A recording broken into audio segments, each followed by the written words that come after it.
Recuerdo ese día con una nitidez dolorosa, como si me hubieran arrancado un pedazo del alma con un alicate helado. Era viernes por la tarde.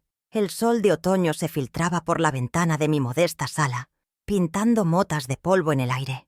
El teléfono vibró sobre la mesita de café, y una leve punzada de emoción recorrió mi pecho. Pensé que sería Fernando, mi único hijo, llamando para confirmar que pasaría a recogerme para nuestro fin de semana. En su lugar, un mensaje de texto, 2 líneas frías, que cayeron sobre mí como un bloque de hielo. «Mamá, Patty, su mamá y yo nos vamos a la playa. Los perros están en tu patio, cuídalos. Volvemos el lunes». Las palabras se emborronaron. Los perros, el patio, como si yo fuera una simple cuidadora. Una función prescindible y sin valor, que se activa con un simple clic. Un par de horas antes habíamos hablado por teléfono, y no me había mencionado nada. Fue un acto cobarde, de humillación silenciosa, que me hizo sentir invisible, desechable, como una herramienta vieja que se usa y se guarda en el rincón. El mensaje era de Fernando, sí, pero sabía que la mano que lo escribió no era solo la suya.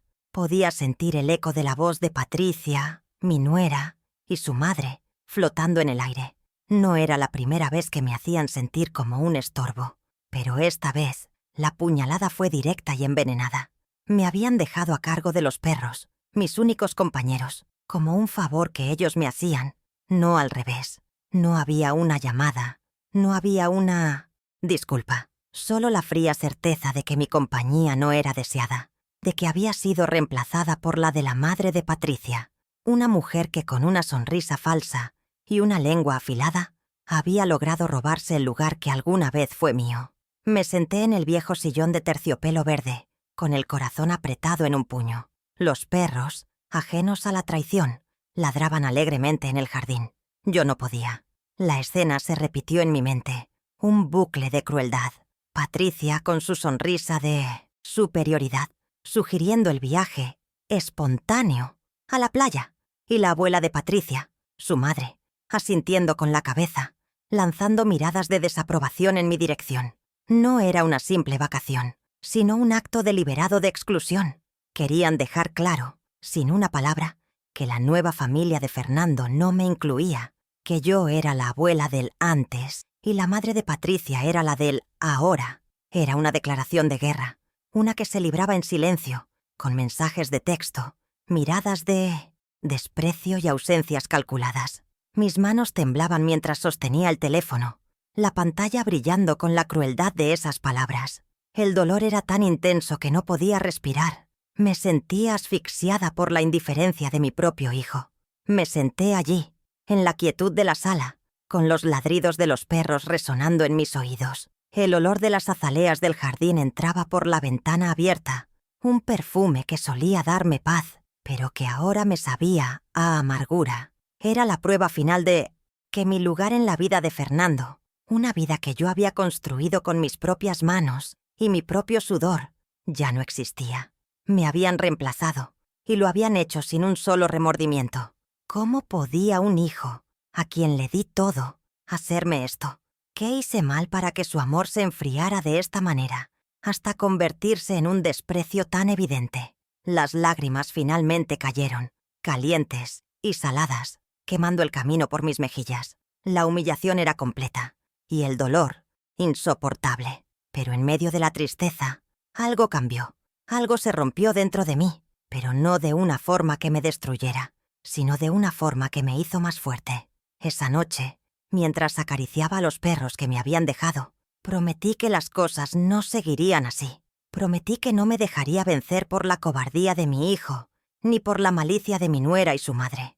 No sabía cómo, ni cuándo, pero sabía que había un camino. Tal vez era la voz de mi esposo, mi querido Manuel, en el silencio de la casa, que me recordaba que yo era más de lo que ellos querían que fuera. O tal vez era la indignación, una fuerza que no conocía, que me empujaba a levantarme de ese sillón y a dejar de ser la víctima. Mi corazón, que había estado tan encogido, comenzó a latir con una nueva energía. Los ojos se me secaron y una frialdad se instaló en mi pecho, una calma peligrosa que era todo lo contrario a la resignación. Ya no lloraría, ya no me sentiría mal. Me había dado cuenta de algo fundamental. Había dado todo, pero había guardado algo que nadie conocía. Un pequeño tesoro que me había dejado Manuel y que había guardado bajo llave, como una promesa que no había tenido la fuerza de cumplir hasta ahora.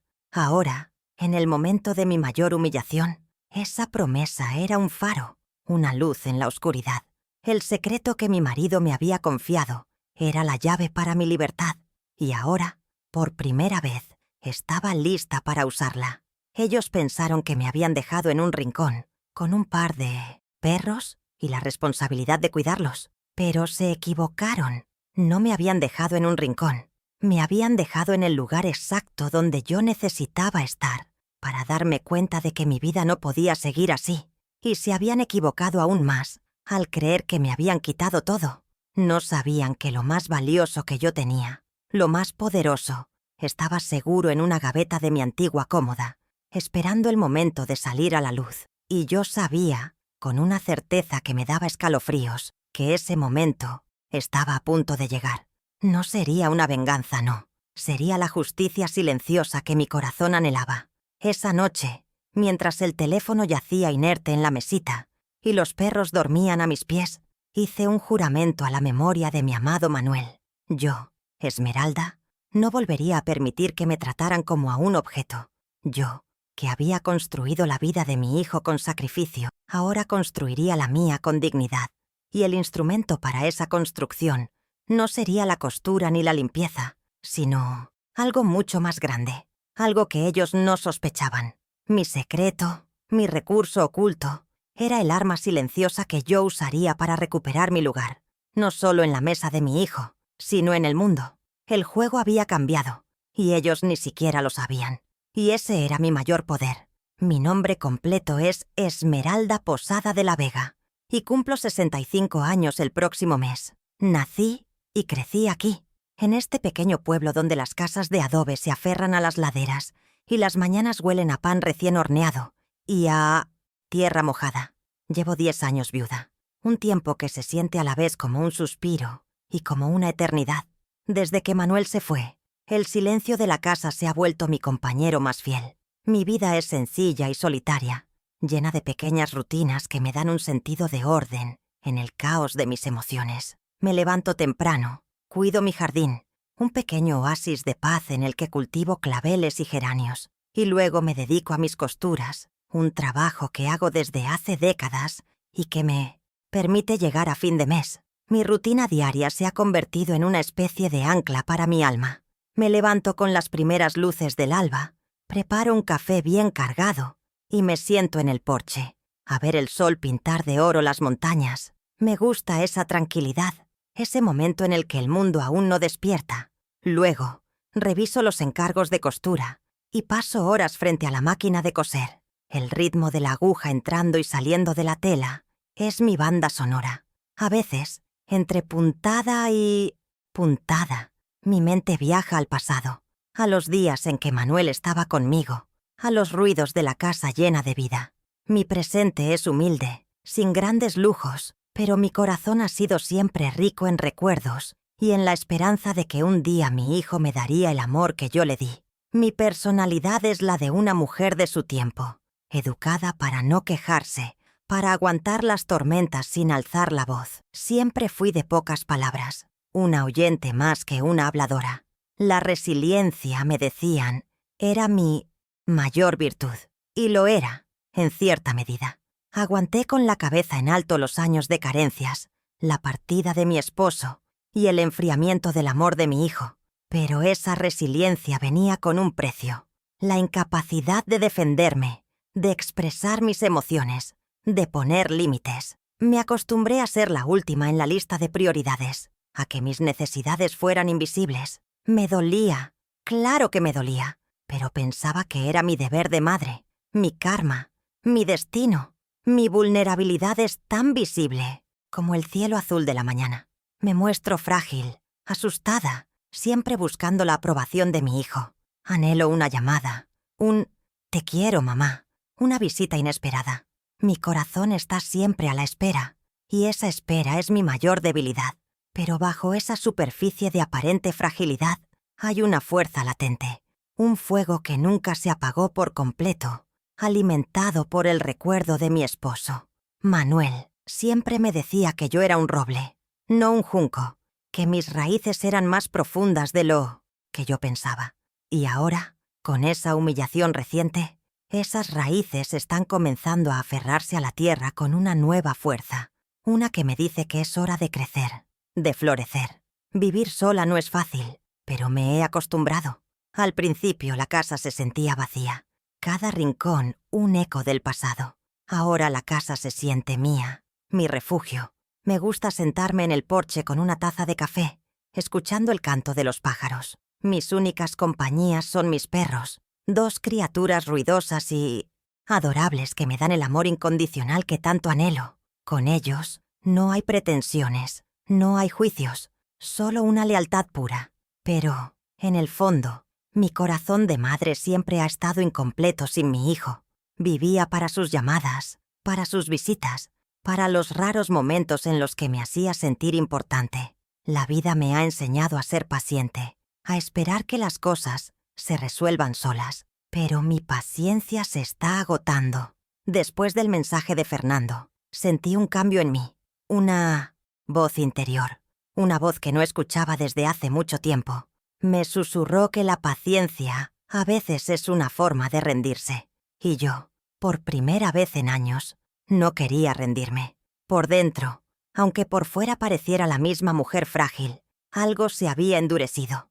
Un caparazón se estaba formando, protegiéndome de las futuras heridas. Pero no era solo protección, era una armadura que me preparaba para la batalla que se avecinaba.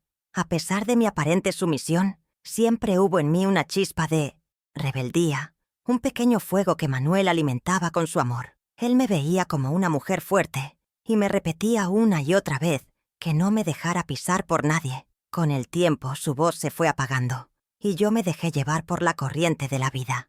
Pero ahora, con su recuerdo más vivo que nunca, siento que es hora de revivir esa chispa, de hacerle justicia a la memoria de mi esposo. Me prometí que no dejaría que el sacrificio de toda una vida se perdiera en el olvido, que mi amor por mi hijo no se convertiría en un arma en mi contra. Mi rutina de costura, que antes era una fuente de resignación, ahora es un acto de resistencia. Cada puntada es una promesa, cada hilo que enhebro es un hilo de esperanza. Mis manos, que han cosido miles de vestidos y reparado innumerables prendas, ahora se preparan para un trabajo más importante: reparar mi propia vida. Sé que tengo que aprender a usar mis propias palabras, a defenderme, a no ser la sombra de nadie. No sé si podré, pero por primera vez en mucho tiempo, tengo ganas de intentarlo. Tengo algo por lo que luchar, y esa es la dignidad que ellos me quieren quitar. ¿Y tú? ¿Qué habrías hecho en mi lugar? ¿Habrías aguantado en silencio? ¿O habrías alzado la voz para defender tu lugar? Cuéntamelo en los comentarios. La viudez me ha enseñado que el amor puede seguir vivo, incluso después de la muerte. Sigo amando a Manuel, y lo siento a mi lado en cada momento. Y ese amor, su recuerdo, me da la fuerza que necesito para enfrentar esta nueva etapa de mi vida. Me ha enseñado a ser una mujer que no se define por la presencia de un hombre, ni por la aprobación de un hijo, sino por su propia fortaleza interior. No es una fortaleza ruidosa, que se jacta de sus victorias, sino una fuerza silenciosa, que se construye con cada día que pasa, con cada puntada que doy, con cada gota de rocío que cae sobre mis claveles. No soy una mujer poderosa, ni rica, ni influyente. Soy una abuela sencilla, con un corazón lleno de heridas, pero tengo una cosa que ellos no tienen: la verdad de mi historia. Y la verdad, lo sé, es el arma más poderosa que existe. Estoy lista para contarla, no al mundo, sino a mi hijo. Estoy lista para que él, por fin, entienda lo que ha perdido. Estoy lista para recordarle quién soy yo, y quién es él, y cómo su historia se entrelaza con la mía. Porque, al final del día, una madre nunca se olvida, y su amor, aunque silencioso, es el más ruidoso de todos. Mi familia se ha reducido a lo largo de los años. Después de que mis padres fallecieron y mis hermanos se mudaron a otras ciudades, mi núcleo familiar se convirtió en Manuel, Fernando y yo. La muerte de mi marido, mi eterno compañero, dejó un vacío inmenso en mi vida y en la de mi hijo. Fernando, que antes era tan cercano, se alejó lentamente. Al principio pensé que era la pena, el dolor que nos unía en la ausencia, pero que también nos separaba. Sin embargo, su verdadero alejamiento comenzó cuando conoció a Patricia, una mujer de carácter fuerte, con un aura de falsa sofisticación que me intimidaba. Con ella llegaron su madre y su hermano, un séquito que se instaló en la vida de mi hijo como si siempre hubiera estado allí. El principal antagonista, aunque me duele decirlo, es mi propio hijo, Fernando. No es un hombre malvado, no, pero es débil. Se ha dejado manipular por el egoísmo y la avaricia de su esposa. Se casó con Patricia hace 5 años, y desde entonces nuestra relación se ha ido erosionando. Fernando es un hombre de éxito, dueño de un pequeño negocio que yo, con tanto esfuerzo, ayudé a construir. Su motivación es mantener ese estatus, ser visto como un hombre próspero y exitoso. Y para ello, ha permitido que Patricia y su madre lo convenzan de que soy un obstáculo, un recordatorio de un pasado humilde que él quiere dejar atrás. Patricia, mi nuera, es el motor de toda la manipulación. Es una mujer ambiciosa, obsesionada con el dinero y las apariencias.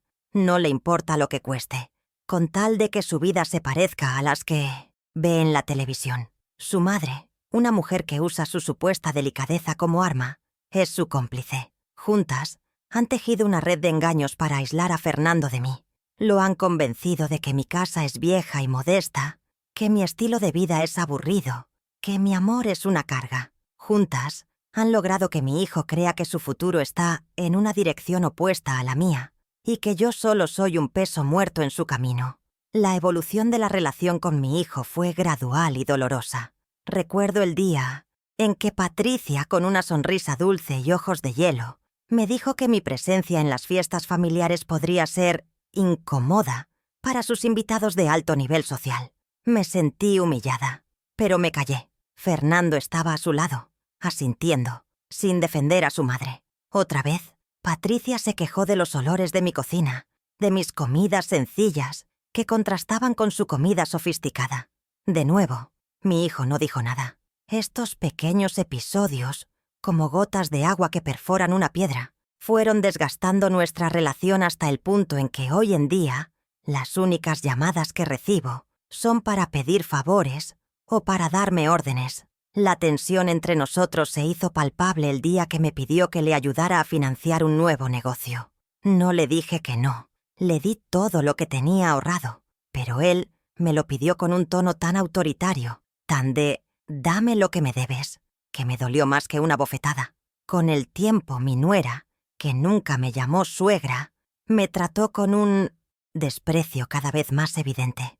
A su lado, mi hijo actuaba como si yo fuera una extraña. Cuando le pedía que me ayudara a reparar algo en casa, él se justificaba diciendo que estaba muy ocupado, pero después me enteraba por las redes sociales que había pasado el fin de semana en un balneario de lujo con la familia de Patricia.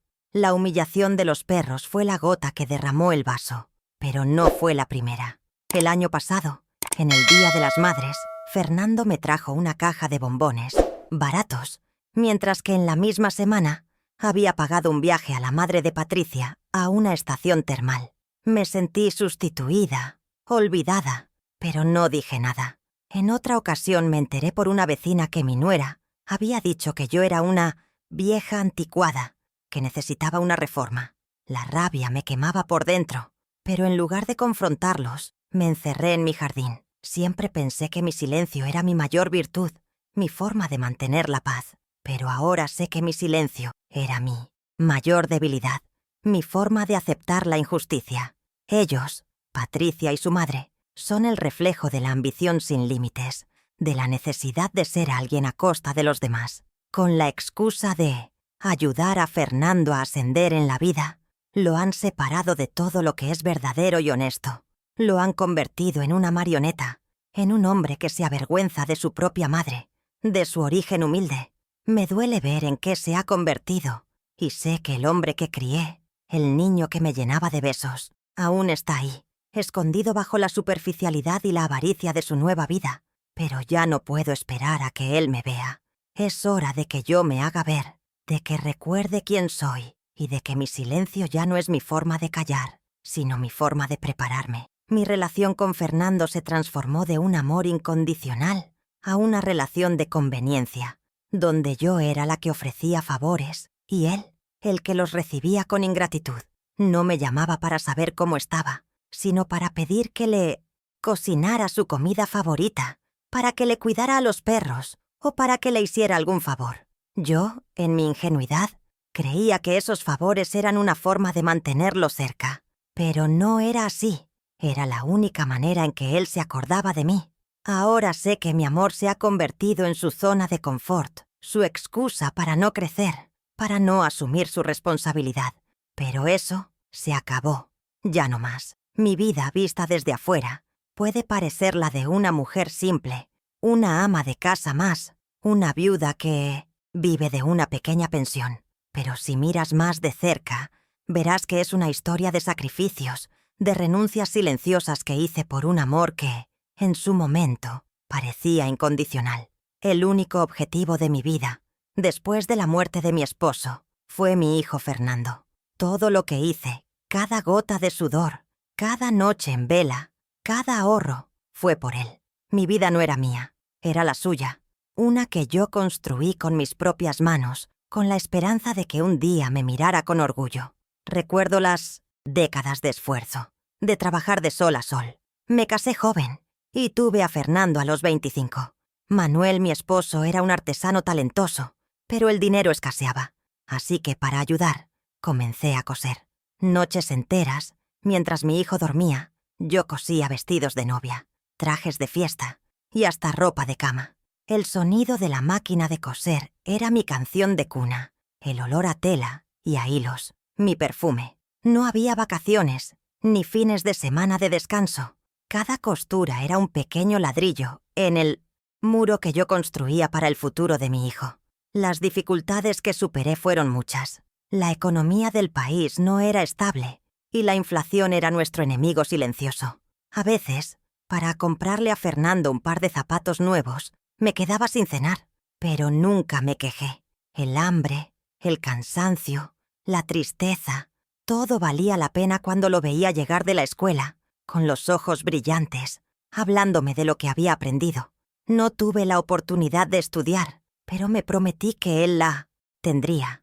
Mi mayor orgullo era verlo con su mochila en la espalda, caminando con dignidad hacia la escuela, con un futuro lleno de promesas que yo, con mi trabajo, le estaba dando. Gracias a mi trabajo como costurera, Fernando pudo estudiar en las mejores escuelas. Mi hijo tenía lo que yo nunca tuve, una educación sólida. Era un buen estudiante. Y yo, su madre, me sentía como si lo estuviera logrando todo a través de él. Me emocionaba cada vez que llegaba a casa con un nuevo diploma, con una buena nota. Eran mis victorias, mis medallas, y yo las guardaba con orgullo en una gaveta. Lo ayudé a abrir su propio negocio, un sueño que él tenía desde que era niño. Para ello, vendí un pequeño terreno que tenía, mi única herencia, y le di todo el dinero. Lo hice sin dudarlo, porque para mí, su felicidad era lo más importante. Mirando hacia atrás, veo la ironía de mi vida. Yo, que cosía para los demás, nunca tuve un vestido nuevo. Yo, que cuidaba el jardín para que floreciera, nunca me permití florecer. Yo, que construía la vida de mi hijo, me olvidé de construir la mía. Renuncié a mis sueños, a la posibilidad de encontrar un nuevo amor, de viajar, de conocer el mundo. Mi vida se convirtió en una constante renuncia, en una entrega total que, en mi ingenuidad, creía que me sería devuelta con el mismo amor. El contraste entre lo que di y lo que recibí es abrumador. Le di todo, mi tiempo, mi dinero, mi amor incondicional. A cambio, recibí indiferencia, desprecio y, finalmente, la humillación. Me duele pensar que todo lo que hice, todo lo que sacrifiqué, se haya evaporado en el aire, que un hijo, a quien yo le di la vida, me haya quitado la mía. Y lo que más duele es que no parece ver el sacrificio no lo valora. Para él, mi ayuda fue un derecho, no un acto de amor. Recuerdo la última vez que le hice un traje a Fernando para una ocasión especial. Pasé una semana entera cosiendo, bordando, asegurándome de que cada puntada fuera perfecta. Cuando se lo entregué, él me lo quitó de las manos sin decir gracias, como si fuera un objeto más que le pertenecía. Lo hizo con la misma indiferencia con la que me dejó a los perros. Y yo, una vez más, me quedé en silencio. Mi corazón se encogió, pero mi boca no se abrió. Mi historia es la de muchas mujeres de mi generación, que crecieron creyendo que el amor se demostraba con el sacrificio. Nos enseñaron a dar sin esperar nada a cambio. Pero en el camino se nos olvidó que también merecemos recibir, que nuestro valor no se mide por lo que damos, sino por lo que somos. Y yo, que me convertí en una sombra de mí misma por darlo todo, he decidido que ya no seré la sombra, seré la luz que ilumina mi propio camino. Y si mi hijo no quiere seguirme, que sea la casa de mi hijo, que vive en una mansión.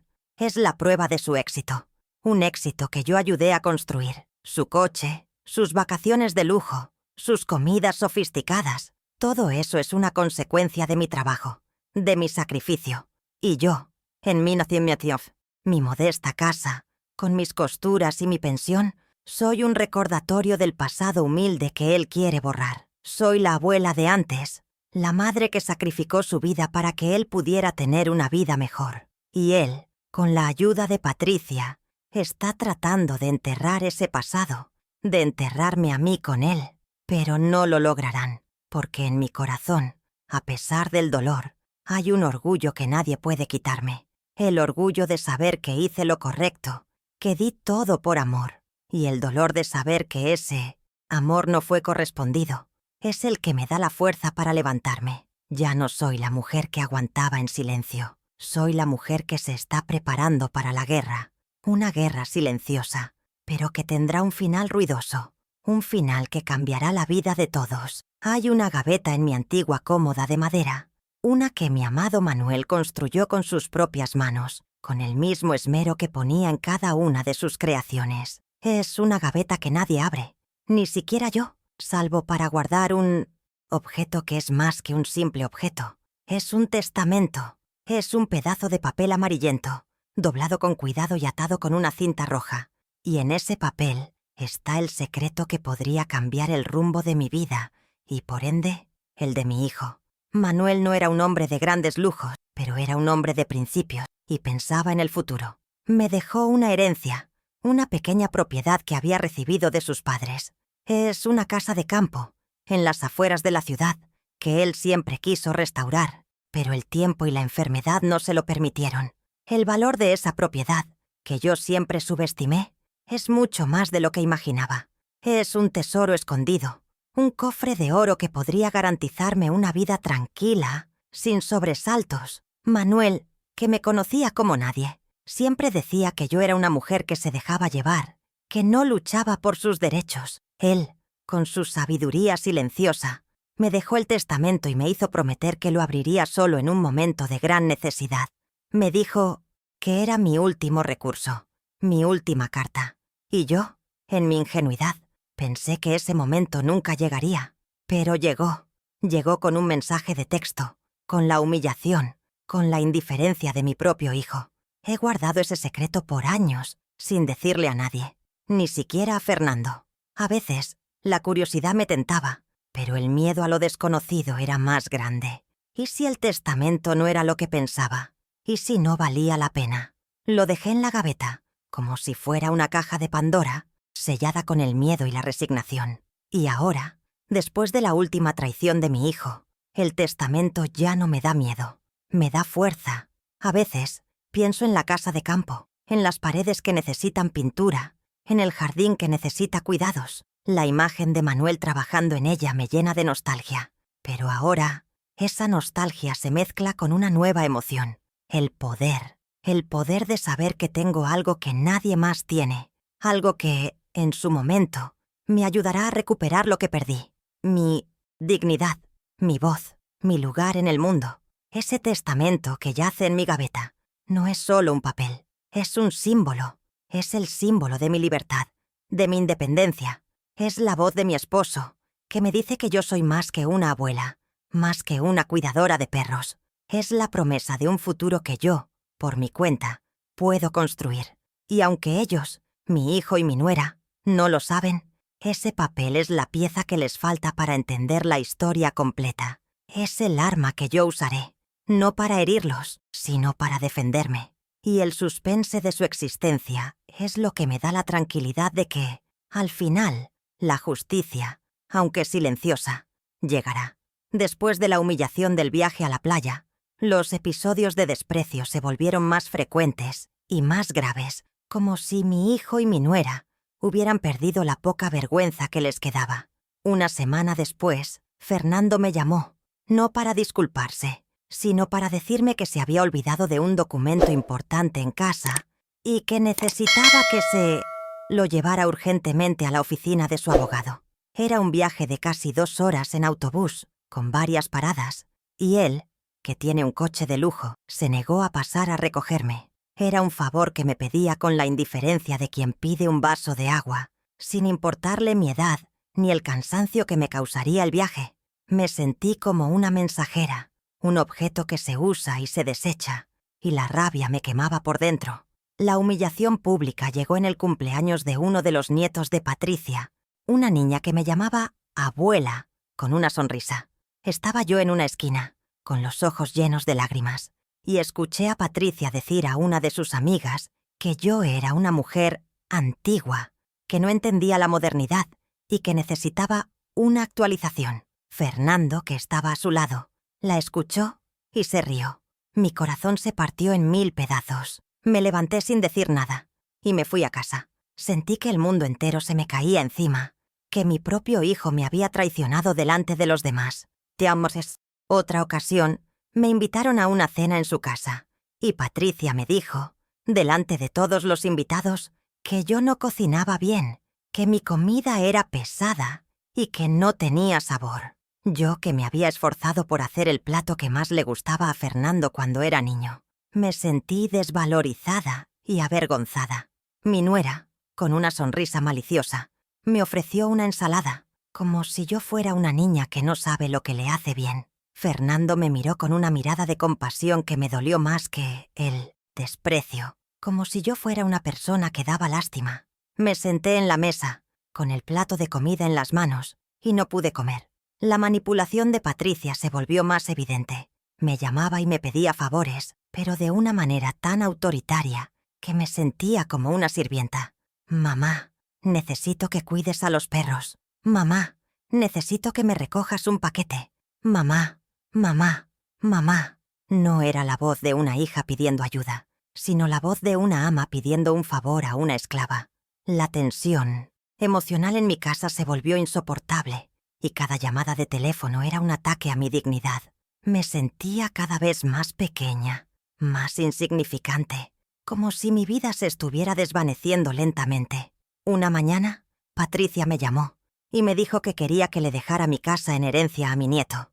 Me dijo que sería un buen negocio para la familia y que mi casa ya no valía mucho. Yo, sorprendida y ofendida, le dije que no. Ella, con un tono de indignación, me dijo que yo era una mujer egoísta, que no pensaba en el futuro de mi propio nieto. La rabia me invadió, pero una vez más me callé. Colgué el teléfono, con las manos temblando y el corazón en la garganta. ¿Cómo podía pedirme algo así? ¿Cómo podía querer quitarme el único lugar que me quedaba en el mundo? Fernando me llamó al día siguiente y me preguntó por qué había colgado el teléfono a Patricia. Le expliqué lo que había pasado, y él, en lugar de defenderme, me dijo que mi nuera tenía razón, que yo no pensaba en el futuro de mi nieto. Me dijo que ella solo quería lo mejor para la familia. Y en ese momento me di cuenta de que mi hijo ya no era mi hijo. Era una extensión de su esposa, una marioneta que bailaba al son de sus deseos. La tristeza me abrumó, pero en mi dolor, una nueva determinación nació. Ya no sería la víctima silenciosa, la abuela que acepta todo. El desprecio se volvió un elemento constante en nuestra relación. Patricia me ignoraba en las reuniones familiares. Me hablaba con un tono de voz alto y autoritario, y me hacía sentir como una intrusa en mi propia familia. Fernando, en lugar de protegerme, se quedaba en silencio, con la mirada perdida. La tensión entre nosotros era un cuchillo invisible que se clavaba en mi corazón. Me sentía sola, abandonada, y el dolor de mi soledad era más profundo que el de mi viudez. No quería ser una carga, nunca quise serlo, pero ellos me hicieron sentir así. Cada vez que iba a su casa, me hacían sentir que mi presencia era un favor que ellos me hacían. El olor a comida, las risas, todo me parecía una burla a mi soledad. Yo, que había construido su vida, era la extraña en su casa. El sentimiento de injusticia me oprimía y sentía que el aire se me escapaba de los pulmones. En una cena familiar, Patricia hizo un comentario cruel sobre mi ropa, sobre lo pasada de moda que era. Fernando, que estaba a mi lado, en lugar de defender a su madre, le dijo a Patricia que ella solo quería ayudar. Y yo, en ese momento, me di cuenta de que no había esperanza, que mi hijo había cambiado, que su amor por mí se había desvanecido, que la persona que yo conocía ya no existía. El dolor de la humillación se mezclaba con la rabia. ¿Cómo podía un hijo, a quien le di todo, hacerme esto? ¿Cómo podía olvidar de dónde venía y quién lo había ayudado a llegar a donde estaba? La rabia era un fuego que me quemaba por dentro, y el dolor, la ceniza que quedaba. Y en esa ceniza, en ese dolor, una nueva mujer estaba naciendo. Una mujer que no lloraba, que no se quejaba, que no pedía ayuda. Una mujer que se preparaba para la batalla. La manipulación de Patricia y su madre no se limitaba a las palabras. Me enteré por una vecina que habían difundido el rumor de que yo era una mujer demente, que no estaba en mis cabales. Mi dignidad, que ya estaba por los suelos, se rompió en 1000 pedazos. Me sentí ultrajada, humillada, y la rabia me invadió de nuevo. ¿Cómo podían ser tan crueles? ¿Cómo podían querer destruirme de esa manera? No era suficiente.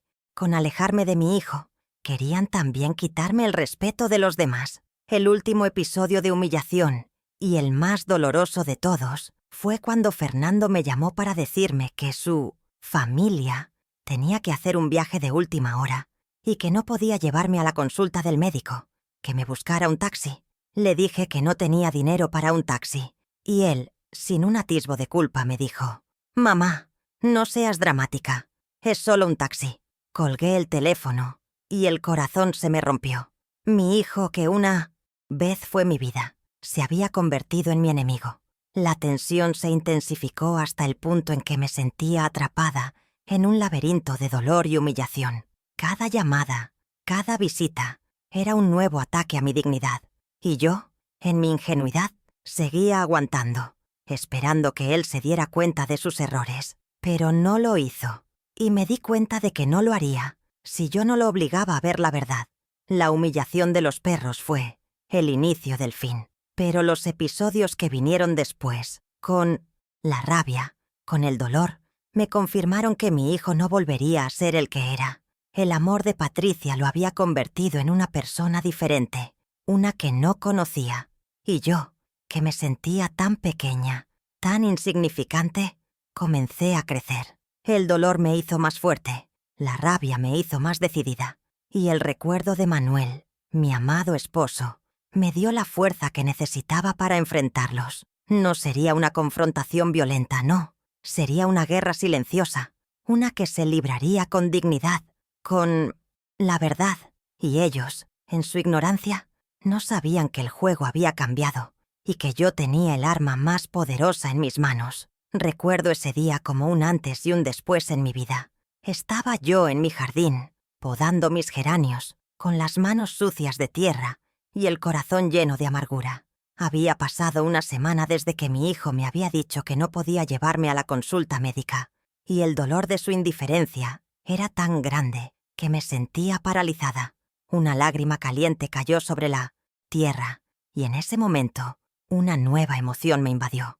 Ya no era tristeza ni humillación, era una rabia fría, una indignación silenciosa. Me di cuenta de que mi vida no podía seguir así, que no podía vivir de limosnas emocionales, de migajas de amor que me daban cuando les convenía. Mi paciencia, que había sido mi compañera fiel por tantos años, se había acabado. Me levanté del suelo, con las rodillas temblando, y me lavé las manos. Me miré en el espejo de mi baño, y vi a una mujer que no reconocía. Había arrugas en mi rostro, heridas en mis ojos, y una resignación en mi postura que me hacía ver más vieja de lo que era. Me vi como un objeto, un mueble viejo que se arrumba en un rincón, y en ese momento, una chispa se encendió en mis ojos. No más seré la víctima silenciosa, la abuela que espera con resignación. Decidí que ya no les pediría amor ni respeto. Yo misma me los daría. Mi plan nació en ese mismo instante, en el silencio de mi baño. No sería una venganza, no, sería una justicia silenciosa, una que se haría con dignidad, con la verdad. Tenía un arma en mis manos, un secreto que ellos no conocían, y era el momento de usarla. Mi primer paso fue ir a la cómoda, a la gaveta de Manuel, y sacar el testamento. Mis manos temblaban mientras lo sostenía, pero ya no era de miedo, era de emoción, de esperanza, y el papel, que había permanecido dormido por años, parecía despertar en mis manos. Mi segundo paso fue buscar ayuda. Necesitaba a alguien que me entendiera, a alguien que me ayudara a usar mi arma. Pensé en mi vecino, el señor Gutiérrez. Él había sido un abogado, y ahora, ya jubilado, pasaba sus días en su jardín, tan solo como yo. Era un hombre sabio, de pocas palabras, pero de una mirada que decía más de lo que sus palabras podían. Lo invité a tomar un café, y le conté mi historia. No le conté todo, claro. Le conté lo suficiente para que entendiera que necesitaba ayuda, que necesitaba un abogado. Le mostré el testamento, y sus ojos se abrieron de par en par. El señor Gutiérrez, con su mirada sabia, leyó el testamento con atención. Me dijo que el documento era válido y que yo era la legítima dueña de la casa de campo.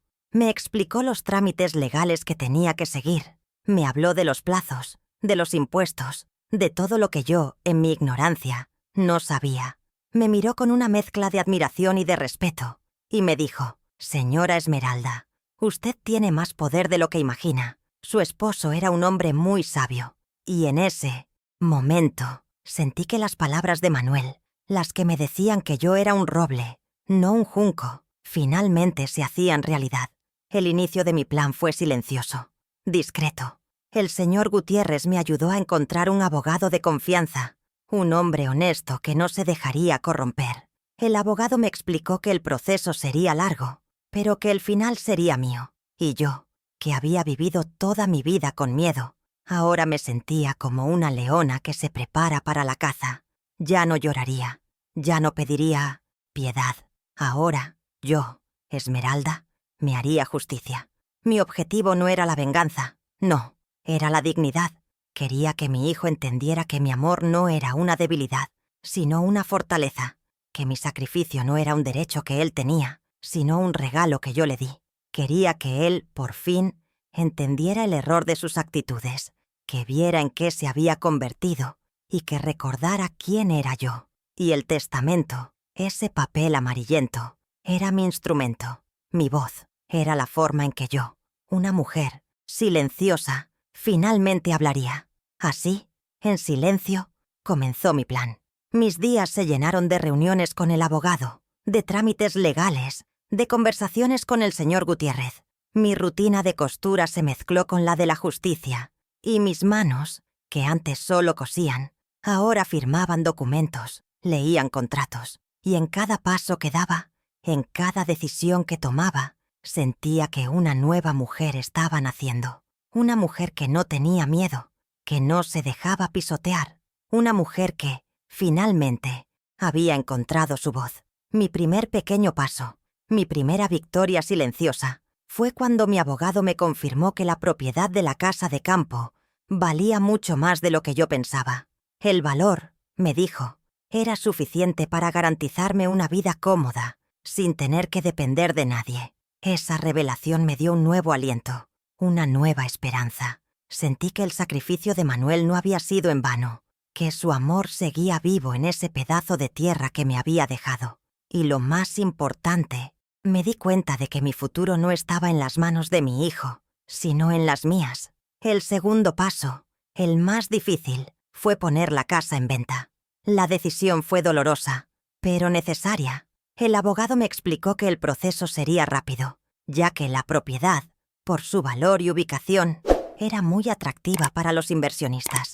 Mi corazón se encogió, pero mi mente se mantuvo firme. Sabía que al vender la casa, estaba vendiendo un pedazo de mi pasado, un pedazo de la memoria de Manuel. Pero también sabía que estaba comprando mi futuro, mi libertad, y el precio, aunque alto, valía la pena.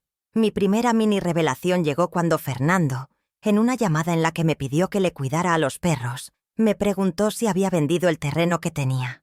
Mi corazón se detuvo. ¿Cómo lo sabía? Le dije que no, que el terreno no valía mucho. Pero en ese momento, una nueva confianza nació en mí. Me di cuenta de que mi hijo, que creía que yo era una mujer ingenua, estaba preocupado. Y la preocupación, me di cuenta, era el inicio de su miedo. Y el miedo es el principio de la derrota. Me sentí poderosa, por primera vez en años. La voz de Fernando, que antes me intimidaba, ahora me sonaba débil. No era el hombre autoritario que me daba órdenes. Era un hombre que por primera vez me pedía algo con un poco de respeto. Le dije que no le cuidaría a los perros, que ya no podía. Y él, para mi sorpresa, no me contestó con rabia, sino con sorpresa. Se quedó en silencio, sin palabras. Y, en ese silencio, yo sentí que estaba ganando, que mi plan, mi justicia silenciosa, estaba funcionando. La segunda mini revelación llegó en una cena familiar en casa de Fernando. Yo, que había rechazado la invitación, fui a buscar a los perros que me había dejado. Patricia, al verme, me dijo que había un olor a perro mojado en mi ropa. Yo, con una sonrisa, le dije que sí, que había estado jugando con ellos y que estaban muy bien cuidados. Fernando, que estaba al lado, me miró con una mirada de admiración. El respeto que había sido olvidado por años estaba volviendo. El punto de inflexión fue cuando, en la misma cena, Patricia me preguntó si me había comprado un vestido nuevo. Le dije que no, que lo había hecho yo misma. Ella, con una mirada de desprecio, me dijo que era un vestido pasado de moda. Yo, con una sonrisa que la desarmó, le dije que no me importaba, que me gustaba. Y en ese momento, por primera vez, sentí que era libre, libre del juicio de los demás, libre de la necesidad de su aprobación. La conversación cambió de repente cuando Fernando me preguntó por mi pensión, por mis finanzas. Patricia, a su lado, lo miró con una mirada de desaprobación. Y yo, que antes le habría contestado con la verdad, le dije que estaba satisfecha con mi situación financiera. La mirada de Fernando, que antes era de compasión, ahora era de preocupación. El miedo, de nuevo, se apoderó de su rostro. Y yo, en mi silencio, disfruté de mi victoria. Esa noche, cuando volví a casa, me sentí como una heroína. No había luchado con armas, sino con palabras. No había alzado la voz, sino que había hablado con dignidad. Mi plan, mi justicia silenciosa, estaba en marcha. Y yo, que antes me sentía invisible, ahora me sentía más viva que nunca. Sabía que el clímax se acercaba, que la verdad estaba a punto de salir a la luz y que mi vida, por fin, cambiaría para siempre. Me di cuenta de que el poder no es el dinero, sino la dignidad, y que la dignidad se gana con la verdad, con la valentía de ser uno mismo. Y yo, que había sido una mujer sumisa, ahora me sentía como una reina. El respeto que había sido olvidado por años estaba volviendo. Y yo, que antes me sentía invisible, ahora me sentía más viva que nunca. Sabía que el clímax se acercaba, que la verdad estaba a punto de salir a la luz y que mi vida, por fin, cambiaría para siempre. Me senté en mi jardín, con los perros a mis pies, y me tomé un café. Miré al cielo y le di las gracias a Manuel. Le dije que había entendido su mensaje, que había encontrado mi voz y que estaba lista para la batalla final. Y en ese momento, una estrella fugaz cruzó el cielo. Era una señal, una promesa. Y yo, Esmeralda, supe que mi vida, por fin, tendría un final feliz. Si quieres escuchar más historias como esta, suscríbete y acompáñame. El cumpleaños de Fernando llegó y la casa de mi hijo, una mansión llena de lujos, Estaba abarrotada de gente. Yo, por primera vez, no me sentía como una invitada, sino como la anfitriona, silenciosa, la que tenía el control. El señor Gutiérrez, mi vecino y mi cómplice, estaba a mi lado. Fernando, con una sonrisa de arrogancia, me abrazó y me dijo: «Mamá, me alegro de que estés aquí». Pero en sus ojos vi la preocupación de alguien que sabe que la mentira no puede durar para siempre. Patricia, con su vestido de marca y su sonrisa falsa, me ignoró, como siempre. Pero en sus ojos vi el mismo miedo. El miedo de alguien que sabe que el fin del juego se acerca.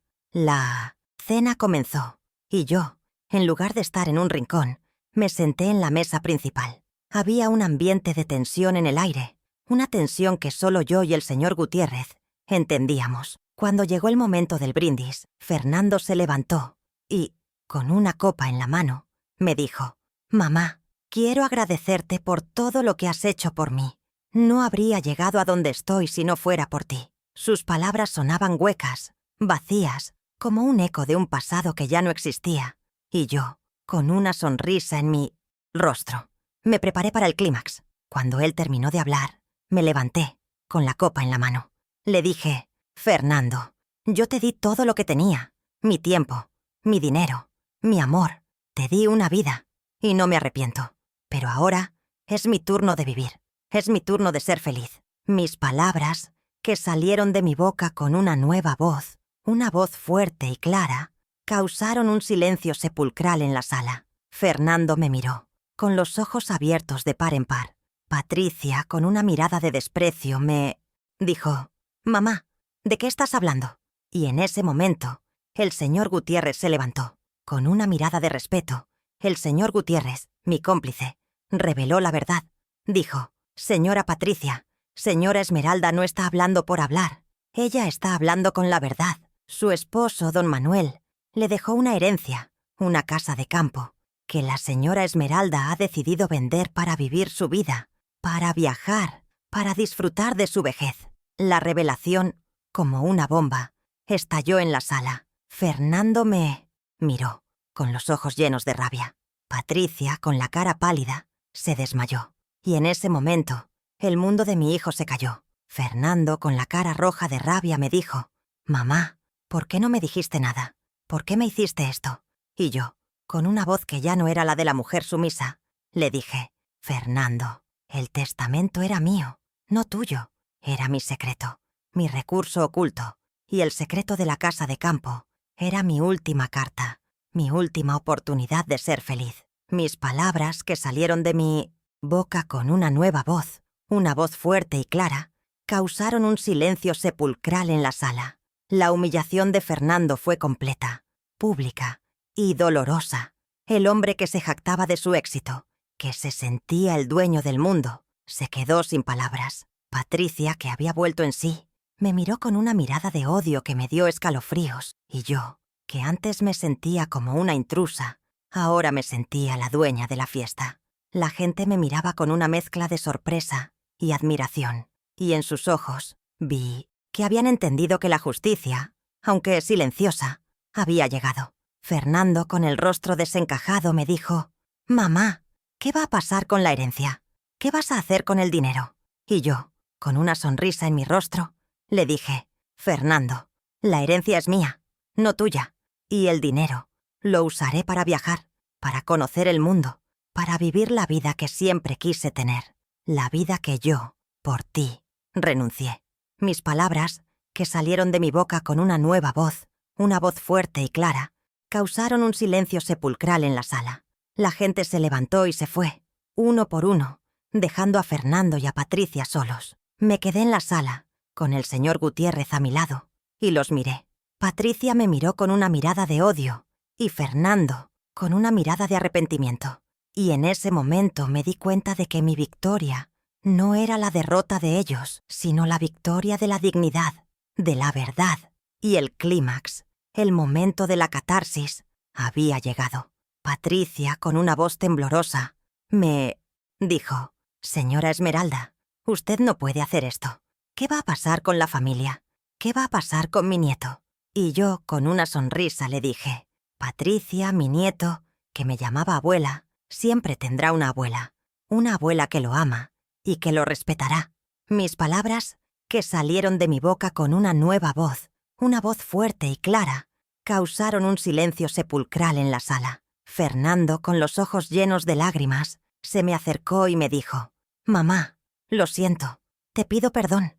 Y yo, que había esperado ese momento por años, me quedé en silencio. No lo perdoné, no, pero tampoco lo humillé. Le di una mirada de compasión y le dije: «Fernando, el perdón, no me lo pidas a mí, pídeselo a ti mismo». Y en ese momento me di cuenta de que mi victoria no era la derrota de ellos, sino la victoria de la dignidad, de la verdad. Después de la revelación en la fiesta, el mundo de Fernando se derrumbó. El hombre que se jactaba de su éxito, el que creía que tenía el control, se quedó sin nada. La pérdida de la herencia fue solo la punta del iceberg. Patricia, la mujer que se casó con él por su dinero y su estatus, lo dejó.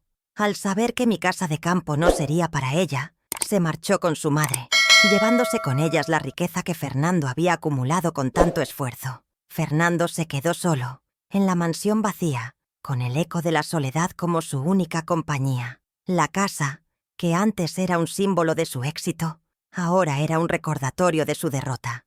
Patricia y su madre, las que habían tejido la red de manipulación, perdieron su estatus social y su poder. La noticia de la herencia se esparció por el pueblo como un reguero de pólvora, y la gente que antes las admiraba, ahora las veía con desprecio. La familia perfecta se desmoronó, y la vida de lujo que tanto habían anhelado se convirtió en un recuerdo amargo.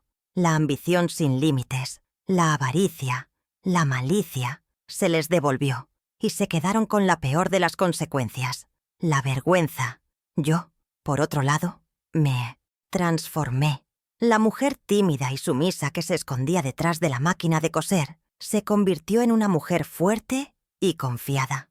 La venta de la casa de campo me dio la independencia que nunca tuve. El dinero me dio la libertad de hacer lo que siempre quise: viajar, conocer el mundo, aprender, crecer. Me mudé a un pequeño apartamento cerca del mar, con los perros a mi lado, y por primera vez en mi vida me sentí en paz. Mi vida, que antes era una sucesión de sacrificios, ahora era una sucesión de sueños cumplidos. La nueva condición de vida y de espíritu me dio una nueva perspectiva. Me di cuenta de que la felicidad no está en el dinero, ni en la aprobación de los demás, sino en la dignidad. Y yo, que había sido una mujer que se dejaba pisotear, ahora era una mujer que se defendía. Mis ojos, que antes estaban llenos de lágrimas, ahora estaban llenos de luz. Mi voz, que antes era un susurro, ahora era un grito. Y mi corazón, que antes estaba roto, ahora estaba lleno de esperanza. Hubo una reconciliación, pero no fue una reconciliación total. Fernando me llamó y me pidió perdón. Lloró, me dijo que se había equivocado, que me había olvidado, que se había dejado manipular. Yo lo escuché, con el corazón en la garganta.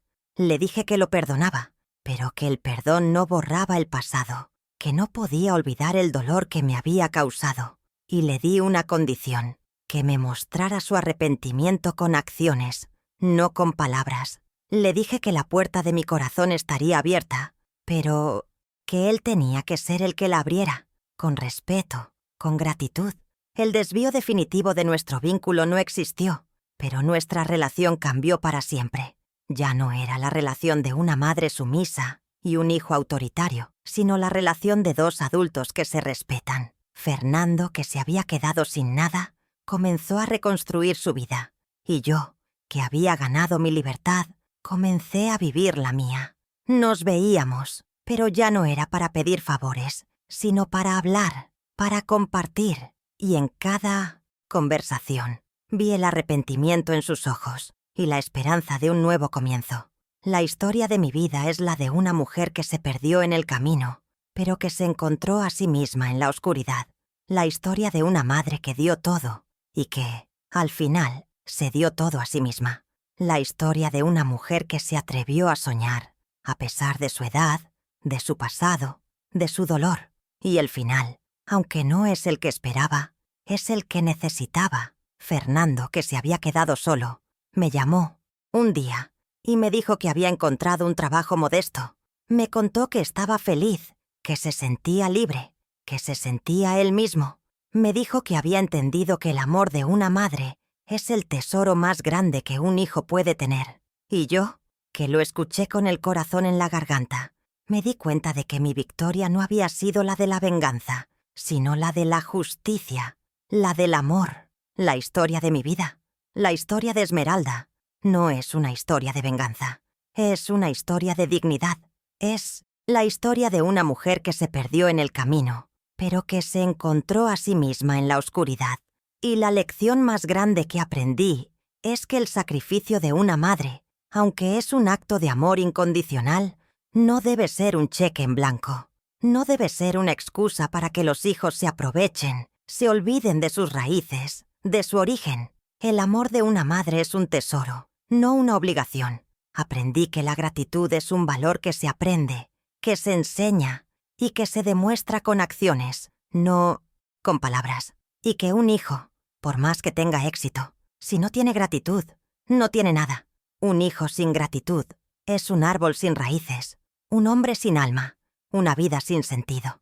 Y mi hijo, que se había convertido en un árbol sin raíces, finalmente encontró su camino de vuelta a la tierra. Me encantaría saber si alguna vez te pasó algo parecido. Me di cuenta de que el respeto, que tanto anhelé, no se pide, se gana con la verdad, con la valentía de ser uno mismo, se gana con la dignidad de no dejar que nadie te pise, te humille, te olvide. Y yo, que había pasado toda mi vida pidiendo respeto, finalmente lo gané. Y lo gané con el arma más poderosa de todas, mi propia voz. La moral de mi historia es que la dignidad de una madre es tan importante como la de cualquier otra persona, que una madre no es un objeto, ni una sirvienta, ni una cuidadora de perros. Una madre es una persona, con sueños, con deseos, con una vida que merece ser vivida. Y mi vida, que había sido una sucesión de sacrificios, ahora es una sucesión de sueños cumplidos.